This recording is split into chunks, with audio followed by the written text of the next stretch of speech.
a series on understanding Putin and the war in Ukraine. On August 20th, 1991, the Soviet Union was hanging by a thread. The August 19th coup, launched by the State Committee for the State of Emergency, sent shockwaves around the world as tanks rolled through the streets of Moscow. Meanwhile, in Leningrad, Vladimir Putin faced a difficult choice. The KGB, the organization he had sworn allegiance to for 16 years and considered his life's honor, was the core force behind the coup. But his direct superior at the time, Leningrad Mayor Anatoly Sobchak, was a prominent democratic leader who vehemently opposed the coup, viewing its architects as traitors to the nation.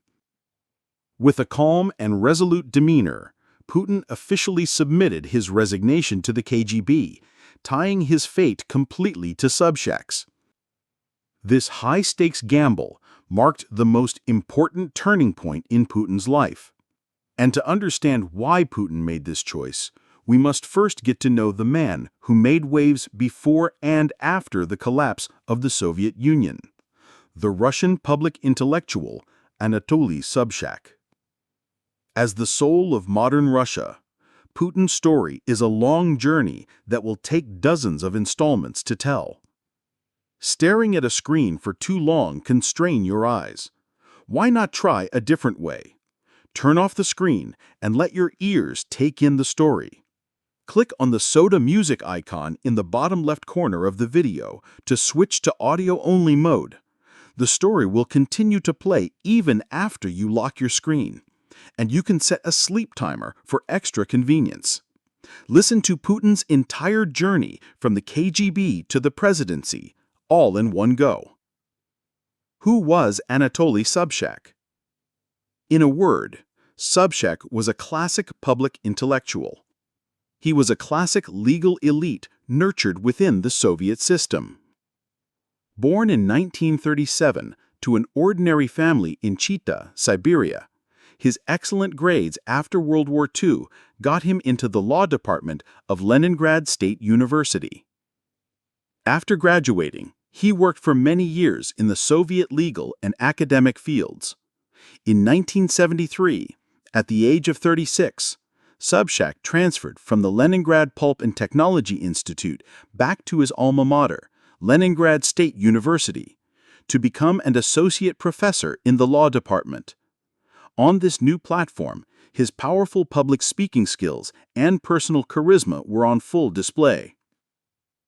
Because he dared to boldly point out the problems and contradictions of the Soviet system, his courses became incredibly popular, and he gained a large following both on and off campus. At the time, Soviet control over public opinion wasn't particularly strict. The Communist Party tolerated dissenters like Sobchak as long as they remained within the bounds of academic discussion. In 1982, at age 45, Sobchak became the head and a full professor of the Department of Economic Law at the university, achieving top-tier recognition within the Soviet academic system. But as a public intellectual opposed to the Soviet system, he wasn't satisfied with mere theory. Mikhail Gorbachev's reforms gave this theorist an opportunity to put his ideas into practice. Sobchak's political path had two stages: first, building influence, and second, taking power. After Gorbachev came to power in 1985, the policies of glasnost, openness, and perestroika, restructuring, that he promoted were like handing a megaphone to dissidents like Sobchak. In his classrooms, Sobchak's views grew increasingly radical.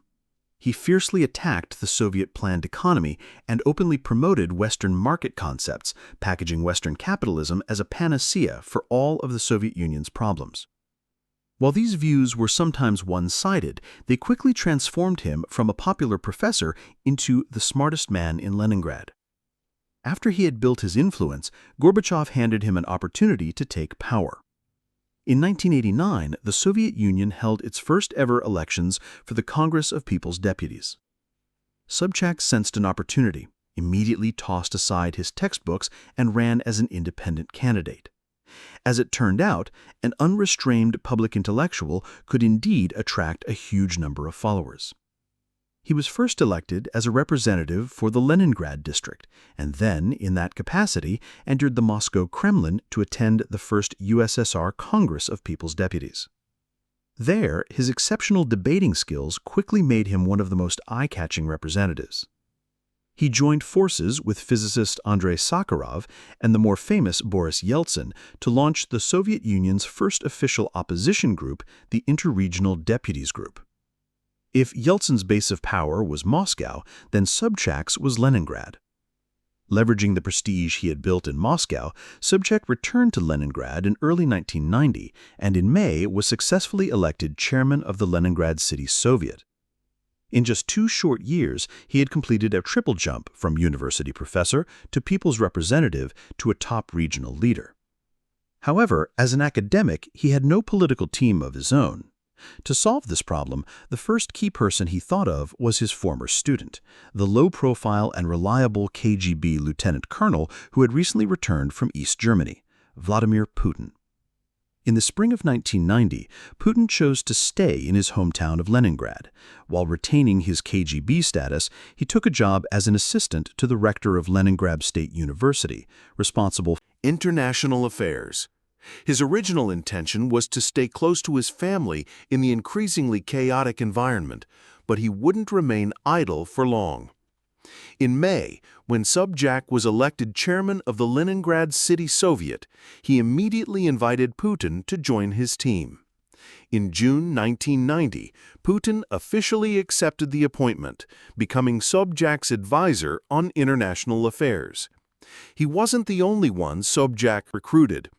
Besides Putin, Sobchak gathered a large group of his former students. Among the most famous were future Russian President Dmitry Medvedev, current Deputy Chief of Staff of the Presidential Administration Dmitry Kozak, and the current Chairman of the Board of Sberbank, German Gref. Yet in less than 2 years, Putin stood out from Sobchak's young and energetic team. The secret to his success was incredibly simple: unwavering alignment and absolute loyalty. During the dissolution of the Soviet Union, the political scene was like a new script every day. On June 12, 1991, Russia held its historic presidential and local mayoral elections. In Leningrad, Sobchak was naturally elected the city's first-ever true mayor. He immediately began to reorganize the city government, and Putin received a crucial promotion. He was appointed chairman of the newly formed Mayor's Office Committee for External Affairs. The importance of this position wasn't what Putin could do, but what he could show Sobchak he was capable of. On August 19, 1991, when Soviet hardliners launched their coup, Putin's situation was extremely delicate. His old boss, the KGB, was the core force behind the coup. His current boss, Sobchak, was a democratic leader siding with Yeltsin to lead Leningrad's resistance. Putin didn't hesitate. He immediately announced his resignation from the KGB and publicly stood with Sobchak, helping him organize public rallies and deliver televised speeches against the coup. He even used his old connections in military and security circles to ensure that Leningrad's forces remained neutral. This series of actions earned him Sobchak's absolute trust. In an era rife with betrayal and opportunism, Putin proved through his actions that his loyalty was priceless. From that moment on, Sobchak saw him as his most reliable and trustworthy confidant.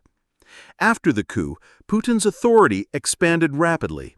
By 1994, he was officially appointed first deputy mayor of St. Petersburg, the new name for Leningrad, while continuing as chairman of the Committee for External Affairs, making him Sobchak's undisputed second-in-command.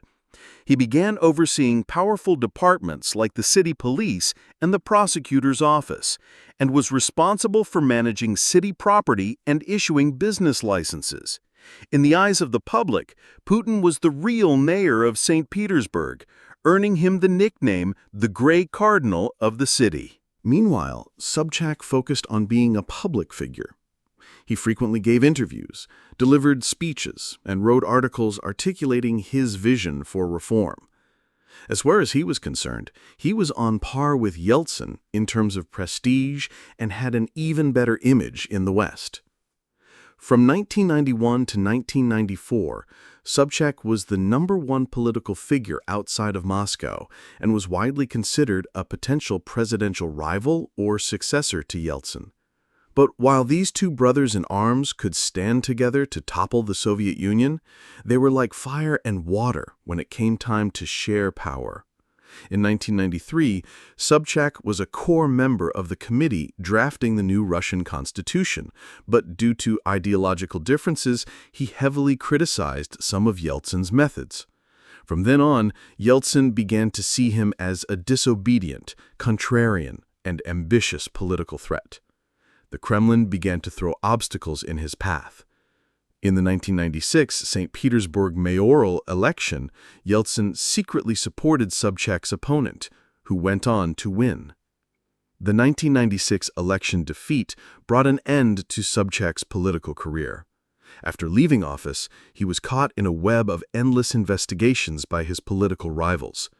Just as he was facing the threat of prison in 1997, an opportunity to flee the country for medical treatment via a private plane was presented to him.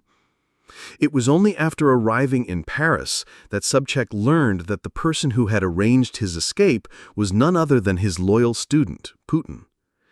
And this ultimate act of repaying his debt to Sobchak is what finally opened the door to the heart of the Kremlin for Putin.